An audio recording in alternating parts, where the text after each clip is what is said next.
Memang betul dia ada di rumah sakit. Tommy itu tersiram air panas.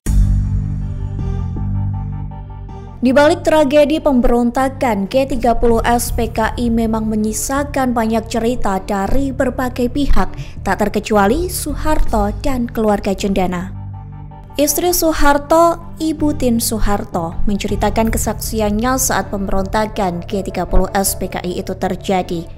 Ibu Tin menceritakan bahwa di malam itu anak-anaknya meminta dibuatkan sup kaldu tulang sapi.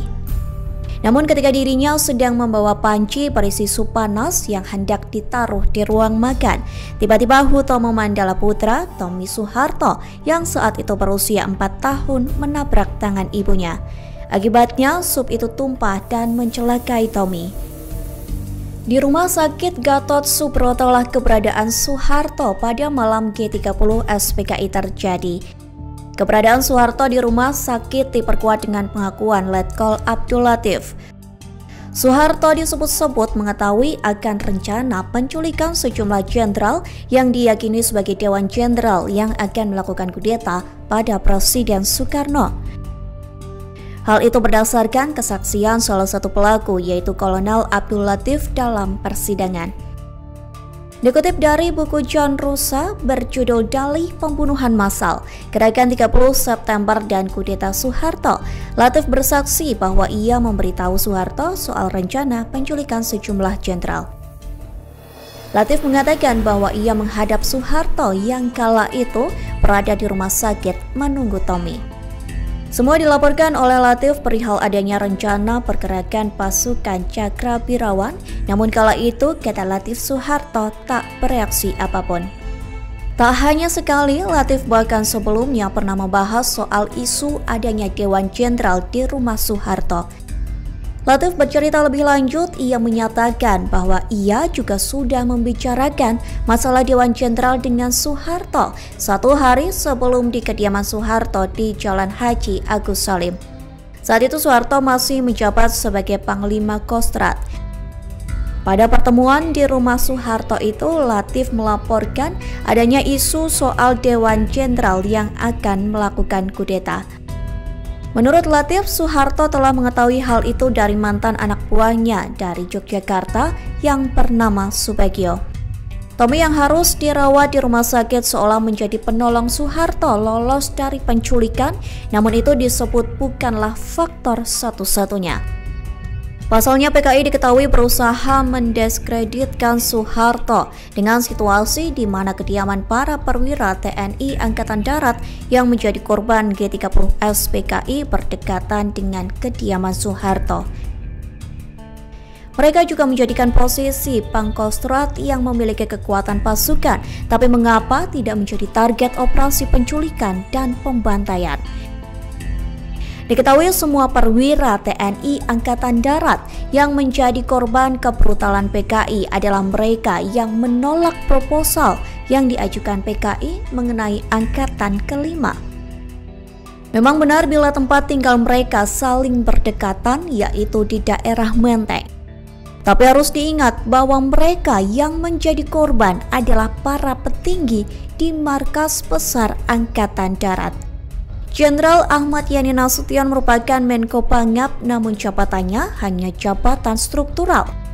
Jenderal Ahmad Yani merupakan Menpangat atau Kasat yang merupakan pucuk pimpinan tertinggi di TNI Angkatan Darat. Sutoyo, S. Parman, Suprapto, DI Panjaitan, MT Haryono merupakan deputi ataupun asisten Menpangat yang berkedudukan di markas besar TNI Angkatan Darat.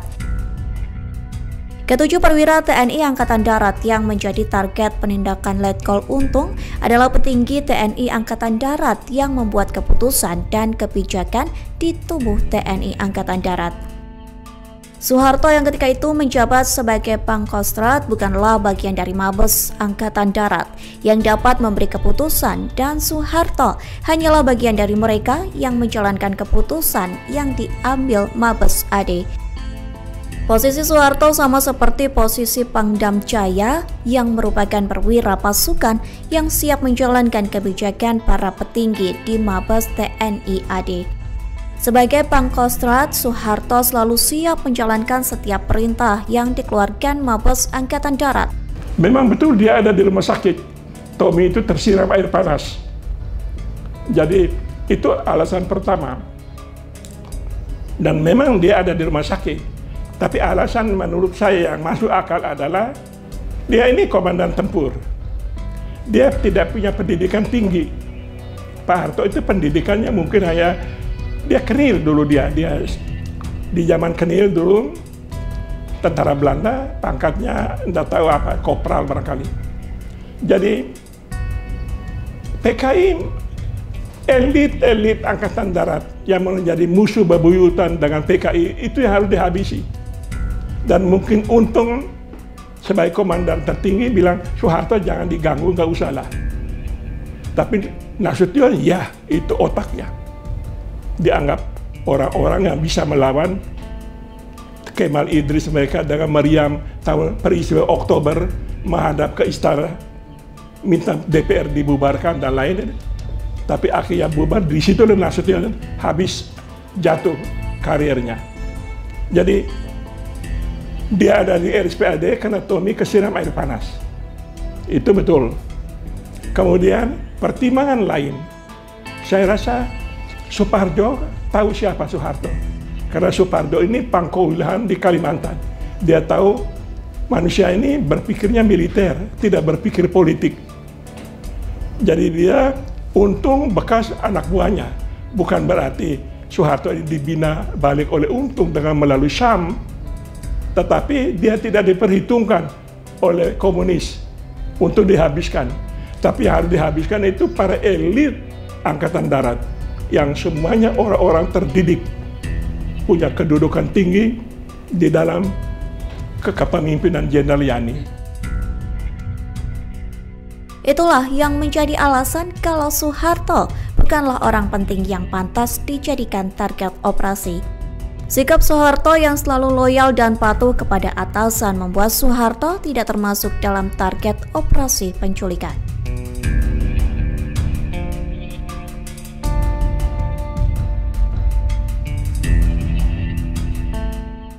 Download Tribun X sekarang, menghadirkan lokal menjadi Indonesia.